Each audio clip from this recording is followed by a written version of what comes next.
Linda, it's time to switch.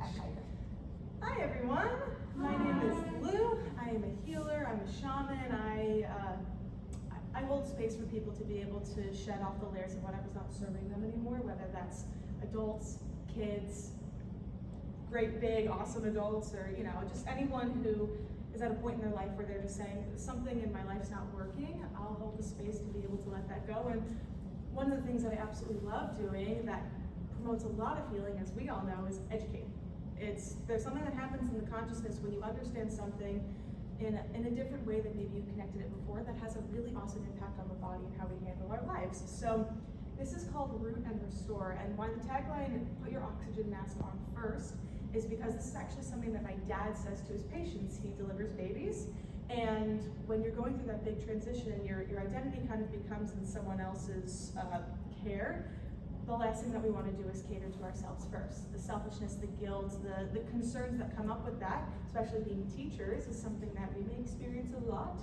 So I'm going to be sharing a few different things to just keep in mind throughout your journey, to make sure that we cater to ourselves first, so that we can show for everybody else in authenticity and who we truly are, because as we're helping raise these kids, we want them to be as authentic as possible. So yeah, go ahead. So to start, I would love it if I can invite everybody, if you feel comfortable, to just close our eyes for a second. And can we have our palms facing up to the sky? We can place them on our knees. This is how we're going to receive. Because all we're going to be doing today is receiving, because all you do during your day is give and give and give. You're going to receive education. You're going to receive understanding. This gorgeously beautiful, safe space for you to just release what's not yours and take in the good stuff. So let's take a few nice deep inhales in through our nose and letting it out through our mouths. With every inhale we bring into our body, we create willingness, openness, the ability to receive. With every exhale, we're going to let go of anything that's getting in the way, the resistance, the guilt, the feeling of I'm not worthy or deserving to be able to receive. Just let those go. You are more than welcome to grab onto those and take a look at them later, but for this space, it's all about giving you what you truly deserve, which is care, which is love, and to ground into the space, ground into your body, and ground into the information that might actually support long-term healing. So one last deep inhale in through our nose,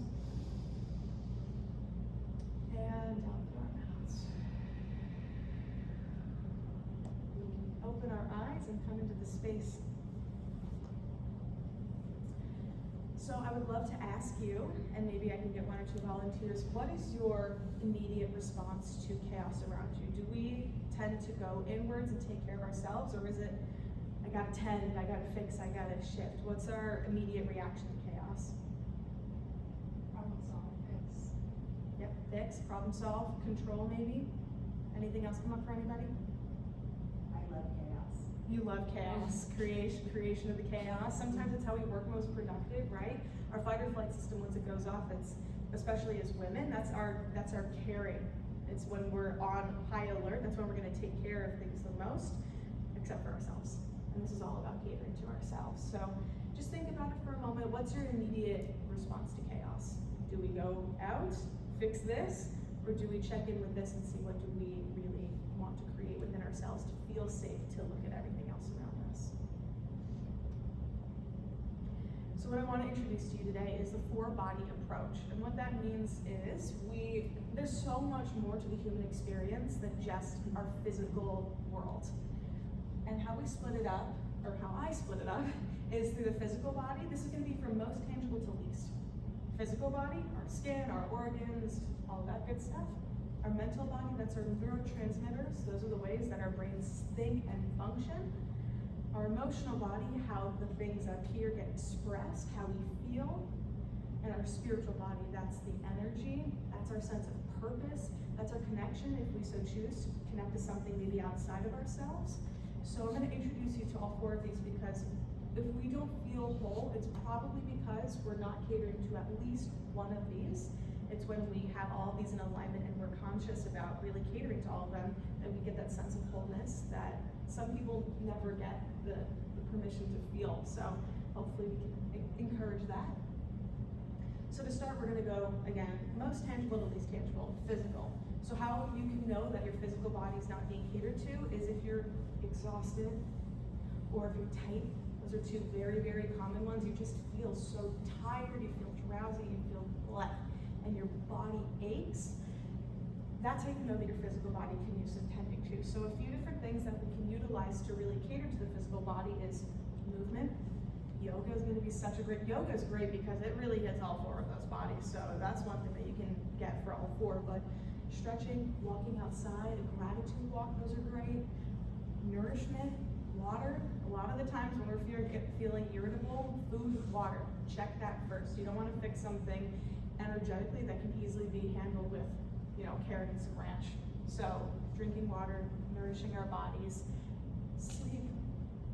Sleeping is so wildly important, and sometimes with our day, it's the last thing we want to do because, again, with that guilt and shame, why do I get to rest when everything outside of me is so crazy? Because when you're able to rest, you're able to connect with what you need in order to cater to all these things outside of you. So those are a few things that you can cater to your physical body. Mental, how you can notice if your mental body's feeling off is the racing thoughts, the emotional and mental overwhelm, and you just cannot seem to stay focused on something for longer than your usual amount of time. If your usual allotted time for focus is about 30 minutes and you can hardly get past 5, something's going on with our neurotransmitters or synapses that are calling for some sort of attention. Here are 3 things that you can do to cater to that. Breath work goes directly to our vagus nerve, which calms down our neurological system, which calms down brings us into parasympathetic, that rest and digest. So there's multiple types of different breath work. I think Rachel's gonna lead us through some breath work today too. You can bring that one home, look up any, it's breath. It's awareness, you can't do it wrong as long as you're doing some sort of breathing in and breathing it out. Mantras and affirmations, those are I am statements that you repeat consciously, and the more that you say them, the more that you shift your neurological transmitters. That's rewiring how we think. If you're gonna choose this, please be mindful. If you say anything negative, I am not, your unconscious is not gonna hear that. It's gonna hear I am, and then whatever you say. So always make it what you want to be and what you don't focus on the things that you don't. So if you have, I don't want to be stressed, think about the opposite and say those I am statements. Brain spotting, super duper cool. You literally just pick a spot that you can hold your focus to and think about something that you'd like to shift. And there's something that happens with neuroplasticity. It's the brain's ability to heal itself. It's magical. Pick the spot and make the intention, I'm going to burn this out of my neurological system. When you hold it, and intuitively there's a point that it goes. Because the focus that you hold on that point overrides the focus that you have on that thought. And it does something neurologically. It's really cool. There's a lot of science behind it, so it's really awesome. Do we have any questions up to this point? Good? Easy? Beautiful. Let's go to emotional. How we can understand this is the feeling really irritable. Just don't talk to me. I don't want to see people. I don't want to hear from them. I don't want to think about them. Numbness, complacency. I don't have the capacity to feel, and I just don't want to do anything. And reactive, when someone tries to poke the bear, your initial thing is you need to get out, pushing people away, creating that kind of just sense of being in your bubble. That's your protective bubble. So if those things are coming up, your emotional body might need a little bit of support, and how we can do that is, number 1 is really, really supportive, especially for kids, and that helps with our inner child too. So when I say kids, I don't just mean tiny humans, I mean the human inside of us. Written or vocal, a lot of people prefer to write, but I'm a huge fan of, I sit in my car and I'll go on a drive and I'll just talk out loud and just purge, get it out, because your emotions need to be heard. They don't need to be fixed, they just need to be acknowledged. And vocal journaling is a beautiful way to do that, because you don't need to fix anything, it's just to acknowledge. Somatic movement, this kind of goes with yoga, but it's really intentional movements that cater to different parts of our body to release different emotions. There's certain yoga poses that cater to different emotional places in our body. So frog pose too is something that's really supportive to open up our hips. That gets the mother wound, that gets some sort of trauma that can happen down there. And they're really gentle gentle ways of just opening you up to be able to get to number one, to the journaling, the processing. And on to the last one. No, you're good. Spiritual. This is the one that's almost always missed because it's the least tangible one until you get there, and then it's excruciatingly tangible. I mean, energy, it's like a vibe. You know what I mean? It's when you're in someone's energy, you're like, I catch your vibe. That's spiritual. That's energy that's being transmitted from one person to another. It's what physics is all about, but it's the last thing that we cater to because we just want to handle what we can see, feel, touch, smell, taste, all that good stuff. We feel incredibly disconnected. Now, what are we disconnected from? Ourselves, everything around us, our sense of purpose, our authenticity, who we are, why we were put on this planet. Not that they were put on this planet for one particular reason, but it's, I don't know what I'm doing here. I don't have a sense of what the heck is going on. It's a spiritual disconnection. Emptiness, and I don't just mean in your stomach from food, I mean this crippling feeling of, I gotta fill myself with something because I feel so empty inside. That's usually when people pull to, I gotta fix something, I gotta fill myself with a substance, or that's when those types of fixes kind of come into play. Hopelessness. That's so often catered to an emotional or mental or physical thing. Hopelessness at the root is spiritual because there's this sense of not having faith. I'm not a huge fan of endorsing hope because hope is one of those things where you say, well, it might work out. Faith and trust, two words that are interchangeable depending on how you resonate with them, that's a knowing. Hope is, I think it's gonna work out. Trust is, this is gonna work out. And the difference that it makes in the body is huge. Your chest will be able to take a deeper breath. You'll be able to relax your shoulders when you know this is hard, but I know for a fact that this is going to lead to something greater or something different. So the hopelessness, shifting that into trust. Meditation and visualization is really, really wonderful because a lot of the times our spiritual body is connected with our unconscious mind, our the thoughts that we have and the things that we control. Our conscious, our unconscious, or subconscious is what the meditation and visualization go to. That's automatic responses. That's I'm taking care of my breathing. You don't think about breathing, you're just doing it. That's the brain up there. That's really, really supportive. That tends to have those not great thoughts that we don't really want. So meditation and visualization is the way that we talk to that brain. We talk to these conscious brains with words and tangibility. Meditation and visualization gets you to that intangible place that brain is able to take on symbolism and kind of more intangible things. You can visualize yourself in that space. It's like if you visualize yourself, sucking on a lemon, you might salivate a little bit. That's that unconscious, that's an automatic response. And so that's why these are really important. I mentioned gratitude walks, but it's not just going outside and walking. This is being conscious of everything that's around you.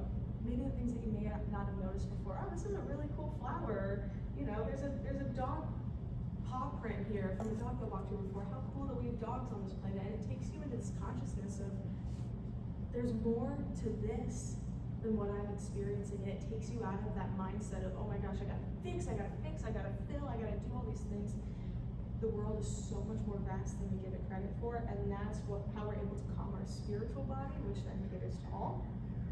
Frequency music, super supportive. You walked in and you felt a different vibe than outside, right? Because there's a frequency that was set in that music that promotes a sense of relaxation, and it's just like regular music. You put your earbuds in, and it takes you to a different place.